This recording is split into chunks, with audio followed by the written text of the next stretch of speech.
Hi there, guys. What's going on? Good morning from Dhaka, Bangladesh. I'm calling it morning because I'm by the time I upload this is gonna be morning. So it's morning. I like to wish you good morning. So I'm just gonna be doing morning thoughts episode. That's why I'm calling this good morning. Today's topic is gonna be related to fragrances and a little bit of importance of honesty and frank opinion. Okay, we'll talk about it in terms of real life and versus also fragrance game. We'll talk about it. You'll see. So hopefully you're doing good. I'm wearing a late night. It's kind of started getting a little bit chilly at night. Nice cold breeze. Not that point that you need a hoodie or jacket, but still nice little night to walk. I went for about late night walk and I've been wearing Salvatore Ferragamo Vomo for scent of the night. I have a backup bottle recent times, but I'm gonna finish this, right? This is my very first batch of Vomo, one of my best sweet fragrances with the tiramisu note. Hopefully you like that. And I did review 2 fragrances tonight. Please do watch them. And always I tell you, if you want to do me a favor and want to help me out in the channel, please do consider subscribing to my channel. In that way, I'll be more motivated. I will get maybe perhaps someday the silver play button, which I really want as a milestone. And also it will help me to grow. Okay, so it's always thanks to you that I can do this work. So now the topics. First topic that I thought of today is how many sprays of a fragrance you should do. And this discussion basically is not a new discussion. We talk about this from time to time.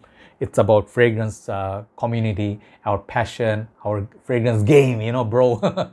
So we have few reviewers who talk about beast mode sprayer, ball sprayer, or let's say Michelle Carly. She'll be talking about going like don't be a CC sprayer.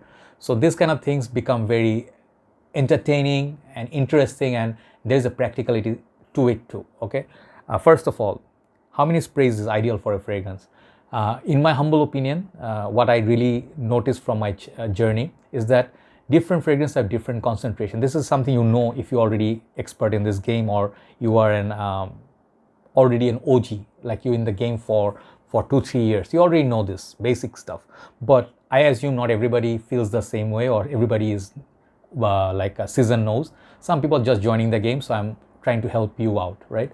I think few matters. Okay, first of all, fragrance concentration. If it's a light citrusy summer fragrance or aquatic, highly likely this fragrance is not going to be as beast mode as those sweet ones like Salvatore Ferragamo Vomo, or something like, I don't know, something of Mancera would produce. Those freshies 3 to 4 hours, that's what you're looking at on average. More or less the same or less. Okay, if it's really really good, if it's really beast mode, that's a different story. But in general, fresh fragrances tend to last like 3 to 4 hours, project for about 1.5 hours. That's about it. So you can go like, let's say a fragrance like Versace. Okay, let's just go with examples. It will be easier for me to explain. Okay, what are freshies I can pick up? Okay, here we go. This fragrance from House of Nishane, Oolong Cha. This is a fresh perfume from a niche house with excellent longevity. Okay, this is one example. Where are my damn where are my okay, here. I know I have 2 kind of freshies. Let's talk about Bentley for Man Silver Lake. Okay, this is a Acqua di Gio style perfume, but has its own unique touches. And this fragrance has good longevity, 3-4 hours, 5 hours, but projection is moderate. So this fragrance you can afford to go, let's say in summer days, 6-7 sprays, 10-15 sprays. More than that, it will be a little bit much, but people will not mind. People are not going to be like offended by it, because it's the nature. It's citrusy, it's fresh. When I smell this, I get kind of like a fresh breeze, kind of like a cooling metallic vibe, like the bottle color. And this fragrance you can afford to spray like 10-15 times. No one's going to mind, and it will actually need that kind of sprays to make it long lasting. So as opposed to that, let's say Nishane's Oolong Cha, it has excellent longevity. It's a light perfume but lasts very long time. Mild projection about 10-15 hours. If people can detect it on you even for light. Okay, so this one you don't need to go more than 3 to 4 sprays. 5 sprays will be just good for 12 hours. Okay, so that's like fresh 2 kind of perfumes. Summer perfumes, if you say Versace Manu Fresh, Versace Purum, go 15 sprays. Without those sprays, if you want to project, if one thing is longevity. Okay, if fragrance lasts 10 hours, it doesn't mean it will project for 10 hours. Okay, let's say this fragrance projects for 1.5 hours. Okay, if you want to make it project and make people smell you, you need to go like 10, 15, 20 sprays. Then people will be like, wow, this guy has cologne on, right? So if it doesn't project, people will not smell you. If it doesn't project, people will not compliment you because they don't smell you, right? So in that way, yes, you have to become heavy sprayer. So this kind of fragrance is based on the concentration in summer or humidity, heat. You need to go more. But let's say winter time, okay, opposite, cooler months. Yeah, you can do absolutely beast mode spray, no problem. Let's go with some, let's say this fragrance. Mancera, this is called Gold Intensive Oud. When you hear the name Oud, you know it's already potent because it's one thing is Mancera. Second thing, these ouds are very potent. You actually can do 10-15 sprays. No one's gonna stop you. I did once Interlude Man 18 sprays and I went to a restaurant and that was a crime. People left the restaurant because they were choking out of the ashy smoke and spices, you know, like that is a massive respect fragrance, you know, like I love, this is one of my signature scents, Interlude Man. I just love it. It's a blue beast. I call that like the devil, okay? So the thing is, like, you can go 2 sprays, it will do as good as 10-15. You don't need 10-15, okay? With this, let's say this perfume, if you have 2 sprays to 3, it will be good enough to fill up a room. So in that way, you don't have to go crazy with the sprayer. You will actually choke yourself. You will not enjoy this. If you do not enjoy it, there's no point using a perfume. If you torture yourself, I want to get compliments, I want to tell, like, I want people to tell me like I smell good. In the process, you get a headache and you hate the fragrance in the long run. It's useless, okay? So I think you see from the scenario, concentration of the perfume is important, like how much oil is in there, or is it EDP or EDT, or how strong the fragrance is. What is your skin like? Do you have dry skin? Okay, do you need moisturizing for the fragrance to be long lasting? Do you have humidity? Do you have heat in your country? Because heat kills fragrances, okay? If you sweat, if your body is heating up, fragrances are gone like this, okay? And no fragrance will last on you if it's hot and humid, okay? Same fragrance, you take it to Europe, somewhere in nice country, very nice cold weathers, you'll smell Nautica's Voyage for 10-15 hours, no joke. You know, I can tell you. Same Nautica Voyage in India, Bangladesh, Pakistan, Malaysia. 3 to 4 hours, 5 hours mark, gone. Why? The sun is right above our head like this, okay? And it's not a pleasant experience. This is why we live in hot and humid countries. We wish to exchange, like the movie Holidays, you know, like we want to go colder place, like please God, give us some cool air, you know? I'm sick of this heat and humidity, right? So when it comes to this kind of thing, you know, like how much to spray, it depends on these factors, okay? So I hope you get the idea.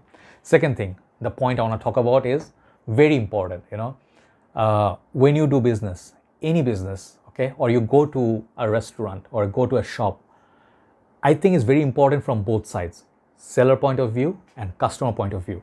Some people don't understand that. I notice it, like some people doing business, they feel they want to make the profit like right now, as much profit as possible within 2 days. They are very greedy. What I mean by greedy, they want to tell you, like when you go to the shop, this is the best. They push the product in a way that you don't even want it. They sell it to you like, take it, you know, like take it, you know.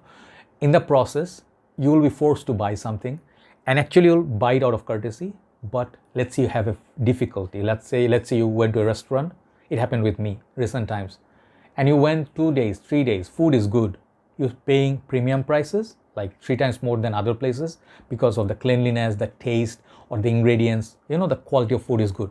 But one day you went there and the food was not good, okay? It's kind of smelled and it felt like it expired over the day, you know, like fragrant food, like, you know, biryani and stuff. If you keep it over the 12 hours mark, 10 hours mark, it starts going a little bit bad because, you know, food expired.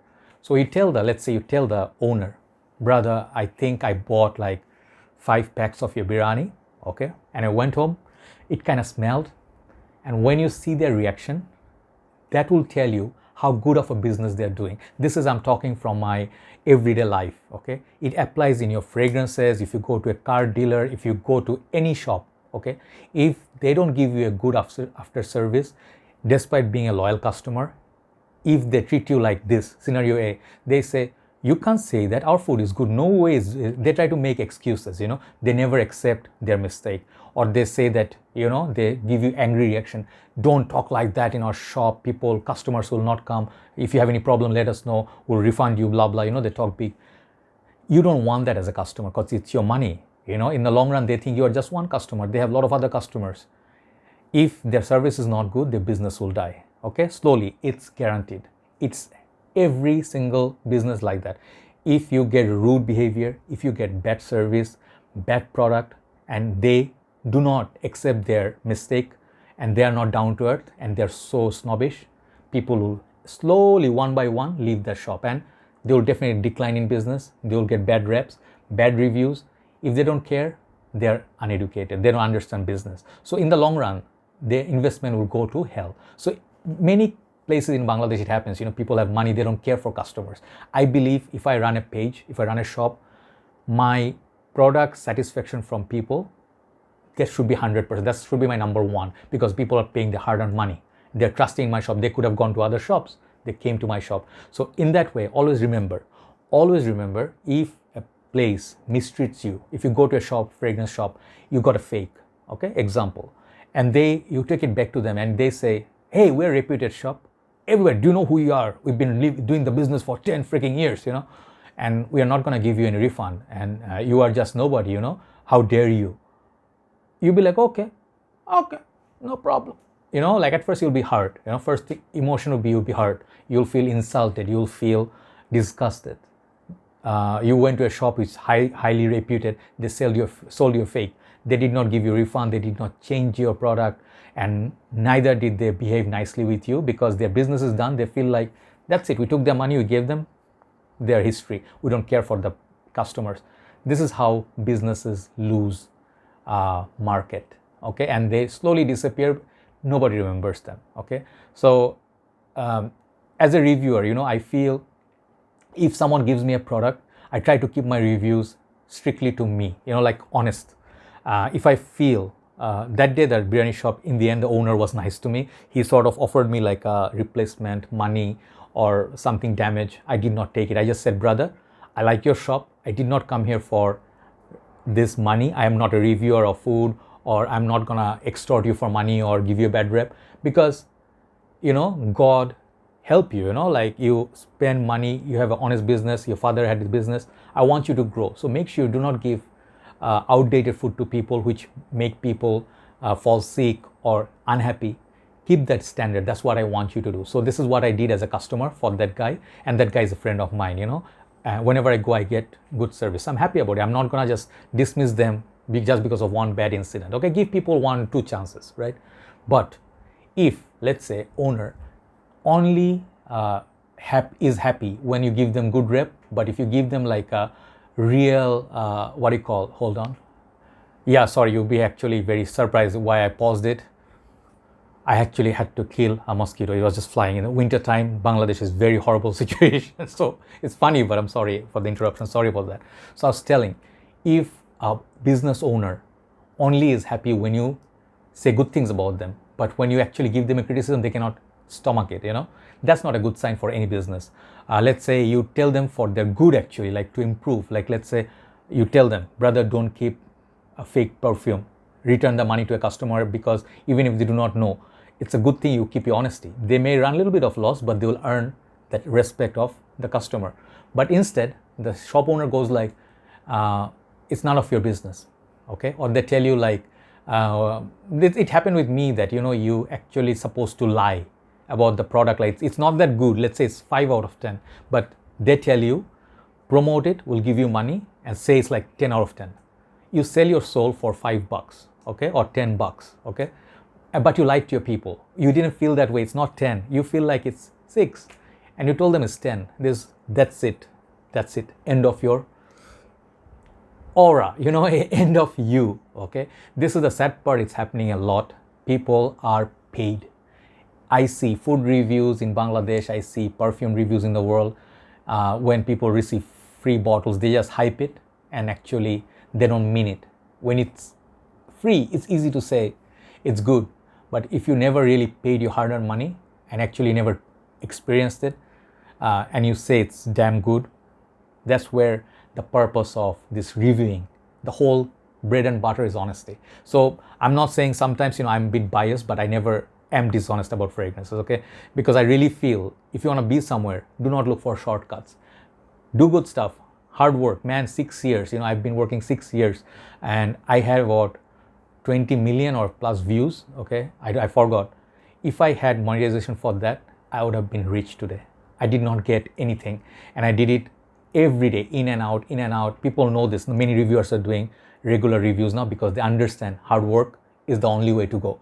If you're not willing to build and you just want overnight success, if you want to be sitting at home and thinking that you're going to be rich, it will never happen. Okay, that's about it. So these are kind of things I want to discuss with you. If you're going to be a fragrance reviewer, make sure one thing, be willing to do hard work, keep your honesty, keep your passion. If you're not real, people can tell you bullshit. Okay, and they will never ever help you grow. You'll work for 3 years, it will be a waste. Okay, so work with passion, otherwise do not work. Find something that makes you passionate. Thanks for watching, and I think I'll just upload these. Always pleasure talking to you, and tomorrow hopefully I'll be back with some more reviews.